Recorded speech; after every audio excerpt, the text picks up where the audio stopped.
کوشش کی کہ میں موتا کتاب لکھتا ہوں. موتا اصل میں خاص قسم کی کتاب ہوتی ہے حدیث کی. موتا میں نے آسان طے شدہ جسم اہلاً و سہلاً کی طرح متے تساہلاً اور آسان راستے سے آیا. موتا اس سے حضرت نے موتا لکھنے بھی میں ایک آسان انداز میں ایک کتاب لکھوں حدیث شریف. تو لوگوں نے کہا کہ بہت لوگوں نے موتا لکھنی شروع کی ہیں، لکھی ہوئی ہیں، تو آپ کیا کریں گے جب مارکیٹ میں اتنی ہے؟ فرمایا کہ ما کان للہ یبقی، جو اللہ کے لیے ہوگی وہی رہ جائے گی. چنانچہ موتا کے نام سے صرف اور صرف امام مالک کی کتاب ہے دنیا میں، اور کوئی نہیں. اور بخاری سے پہلے سب سے اصح الکتب یہی تھی. یعنی یہاں تک کہ جو ہارون رشید تھا اس نے موتا کے بارے میں یہ قانون بنانے والے تھے کہ اس کے علاوہ کوئی حدیث کتاب نہ پڑھائی جائے.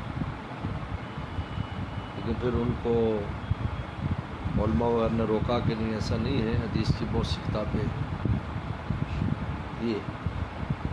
تو موتا جو ہے ما کان الا یبقی، جو اخلاص سے ہوگی وہی کتاب رہتی ہے، ورنہ تو بہت کتابیں بہت چیزیں سامنے آتی لیکن وہ بچتی نہیں ہیں. اسی طرح لوگوں نے لکھا لیکن وہ نہیں تھا، تو اس کا نتیجہ ہوا کہ وہ ختم ہو گیا. بلکہ وہی تو بعض مصنفین بھی ملے ہیں اور اب ان کا نام بھی نہیں ہے. ایک وقت تک ان کا بہت نام تھا، تو انہوں نے خود روئے میرے سامنے. انہوں نے کہا ہم سے بڑی غلطی ہو گئی، آپ لوگ ٹھیک رہے. کیونکہ ترتیب یہ ہے کہ آپ پہلے درس و تدریس کریں، واضح بیان کریں. جب آپ کی عمر 40 سال ہو جائے تو اس کے بعد تصنیف کریں، کیونکہ اب آپ پکے ہو گئے نا علم میں، کہیں جھول نہیں ہوگا علمی. اٹھتے ہی مصنف بن کے واہ واہ ہو جائے تو کچا پانی ہے. ہم کتاب پڑھتی بتا دیتے ہیں کہ یہ کچا پانی ہے، یہ کچے چاول، کیونکہ پتہ چل جاتا ہے اس سے. تو یہ کہتا ہم سے غلطی ہو گئی کہ ہم پہلے تصنیف میں لگ گئے. حضرت والد صاحب فرماتے تصنیف بہت آسان ہے، کسی کا کان پکڑو، کسی کا ٹانگ پکڑو، کتاب لکھ دو. یہ فرماتے تھے. تدریس مشکل ہے، انسان مضمون بنا کر طالب علم کو سمجھائے پڑھائے. اس لیے اب وہ نام نہیں، خود روئے، ان کا غلطی ہوئی ان سے بہت. بند کر دی تصنیفیں، کیونکہ ایک خاص حد تک چلتی ہیں، پھر نہیں لوگ دلچسپی لیتے. کہ جو اللہ کے لیے ہو، اخلاص سے ہو اور صحیح وقت میں ہو. تمام بزرگوں نے بڑی عمر میں تصانیف کی. اگر کوئی جوانی میں کسی نے کیا نا تو وہ جوانی میں چلا بھی گیا ہے. ہاں حضرت جو ہے نا، جو حضرت لکھنوی رحمۃ اللہ علیہ عبداللہ لکھنوی، تو وہ جوانی میں تصنیف ہے لیکن 45 سال کل عمر ہوئی ہے. تو جوانی میں بہت ہو گئے نا، تو گویا کہ وہ جوانی میں بھی ان کو وہی بڑھاپے والی صلاحیتیں تھیں، تو انہوں نے بڑی بڑی کتابیں لکھی. امام نووی ہے، وہ شارح مسلم ہے، جوانی میں تصانیف ہے لیکن 45 سال میں بہت ہو گئے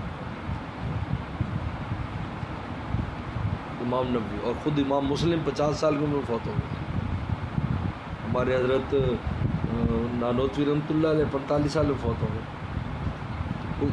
یہ چند مثالیں ہیں اصل میں، لیکن اللہ نے ان کو جوانی میں بوڑھوں والی سوچ سمجھنے میں پختگی عطا فرمائی تھی، کیونکہ ان کی عمریں تھوڑی تھی. وہ تو اسی میں چلے گا. 45 سال کوئی عمر، 40 سال عمر ہے کوئی عمر نہیں. 40 تک تو لوگ بے عقلا رہتا ہے بند.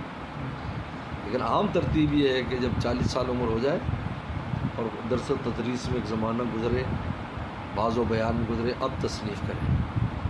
اب اس کے علم میں جھول نہیں ہوگا اس کو، کیونکہ ہر چیز معلوم ہے. یعنی ہمارے حضرت والا رحمۃ اللہ علیہ کا جب میں نے سفر نامہ لکھا تو اس میں ابراہیم بن ادھم کا واقعہ میں نے نقل کیا. حضرت نے بیان کیا کہ جبریل صلی اللہ علیہ وسلم کی ملاقات ہوئی ان سے، جنگل میں. ابراہیم بن ادم چونکہ جنگل میں 10 سال نشا پور میں رہے. تو جبریل السلام تو دیکھا کہ جبریل السلام کو لسٹ فہرست بنا رہے ہیں. انہوں نے کہا بھی آپ کیا کر رہے ہیں؟ انہوں نے کہا میں اللہ کے دوستوں کی فہرست بنا رہا ہوں.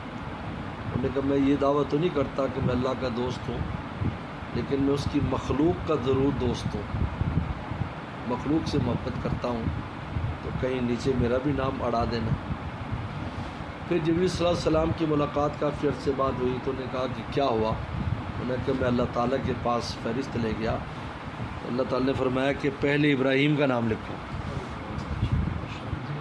کیونکہ ابراہیم مخلوق سے میری وجہ سے محبت کرتا ہے، تو اس کو پہلے مجھ سے ہے پھر مخلوق سے. یہ واقعہ حضرت نے وہ جب میں نے لکھا حضرت نے پڑھا، ہم نے فرمایا کہ بھائی کیا جبریل صلاۃ السلام غیر نبی سے بھی ملاقات ثابت ہے؟ کوئی سوال کر سکتا ہے؟ پیچھے پوچھا. حضرت کو علم تو کہ مجھ سے سوال کیا. میں نے کہا جی ہاں، حضرت مریم علیہ السلام کے ساتھ ان کی ملاقات ہوئی ہے قرآن میں سورہ مریم میں، تو لہذا غیر نبی سے بھی مل سکتا ہے.